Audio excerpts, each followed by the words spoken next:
అందరికీ శుభోదయం. నా పేరు కార్తికేయ. నేను 5వ తరగతి ఏ విభాగంలో చదువుతున్నాను. ఈరోజు నేను మీ ముందు తోలుబొమ్మ నాట ప్రదర్శించబోతున్నాను. అనగనగా ఒక ఊరిలో 2 పిల్లలు ఉండేవారు. ఒక అమ్మాయి పేరేమో అనిత, ఇంకో అమ్మాయి పేరేమో సునీత. ఇద్దరు బడికి అడవి మార్గంలోంచి వెళ్ళేవారు. అలాగా చాలా రోజులు ఇద్దరు కలిసిమెలిసి వెళ్ళేవారు సాగారు. అప్పుడు అలా రోజులు గడుస్తుండగా అలా బడికి వెళ్ళేవారు. బడి నుంచి మళ్ళీ అడవి నుంచి అడవి మార్గం పట్టేవారు. అలాగా చాలా దూరం ప్రయాణించేవారు. అలాగా అడవి మార్గం నుంచి ఇంటి దారి పట్టేవారు. అలా ఇంటికి వచ్చి వాళ్ళకి ఇచ్చిన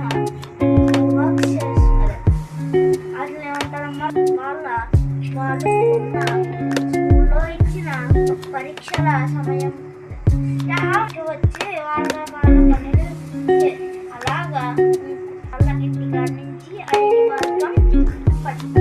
మార్గం పట్టేవారు. చాలా బద్ధకంగా ఇక్కడ ఒక చెట్టు కింద కూర్చుండిపోయింది. సునీత అలా వెళ్తుండగా సునీత అలాగా ఒక చెట్టు కింద కూర్చుండిపోయింది బద్ధకంతో. సునీత చాలా ఓపికతో నడుచుకుని వెళ్తుంటే అప్పుడు అనితకి ఒక బంగారు మూట దొరికింది.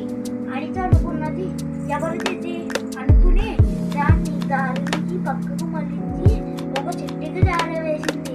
తన దారిని తను వెళ్తుంటే అది సునీత చూసి, ఇది ఎవరిదో కానీ నాకు కావాలని తీసుకుంటుంటే అనిత అన్నది, ఇది నీది కాదు కదా, నువ్వు తీసుకోకూడదు, ఇతరుల వంటిది మనం తీసుకోకూడదు అని చెప్పింది.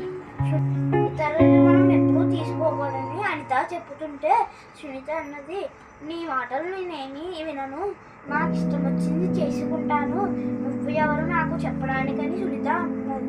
అంటే అనిత అన్నది, మనది కానప్పుడు మనం ఎన్నటికీ తీసుకోకూడదు అంటే సునీత దాన్ని తీసుకుని అలా అడవిలోంచి ఒక్కొక్క అడుగు బద్ధకంతో వేస్తూ ఉంటుంది.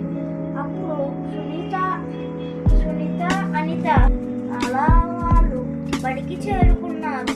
బడికి చేరుకున్నాక అప్పుడు వాళ్ళ తరగతి